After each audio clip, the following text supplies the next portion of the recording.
With about 3 seconds of respite from our previous project, we were given yet another video project where we had to explain the replication of DNA, and only given a week to do so, and I had already been burned out from the previous project in which I had given up halfway that I haven't started till 2 days ago. So DNA is what makes you, you. You know those traits your dad has and those traits your mom has that come together in a Dragon Ball type fusion to create you, although less epic. This DNA needs to constantly replace itself, for if it doesn't, you will die. The DNA will need to copy itself as it creates the new cell. It's like when you put commands that generate string to run other commands, which spawns other things with commands, and before you know it, you have yourself a mountain. DNA replication is semiconservative, meaning that the existing DNA is a template for the new DNA strand. The enzyme helicase breaks weak hydrogen bonds in between each strand's bases, which creates a replication fork, starting at the origin of replication. DNA copies from 5' to 3', meaning one strand will have a harder time to copy as it goes 3' to 5'.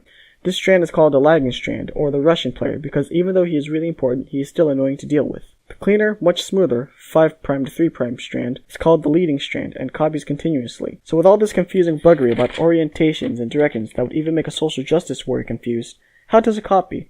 Well, I'm glad you asked. DNA Primase prepares the open strand bases to accept new nucleotides by using something in the RNA primer, which is a short sequence of RNA nucleotides that will be accepted by the open bases, followed by DNA polymerase 3, which has the right nucleotides to attach in the right direction.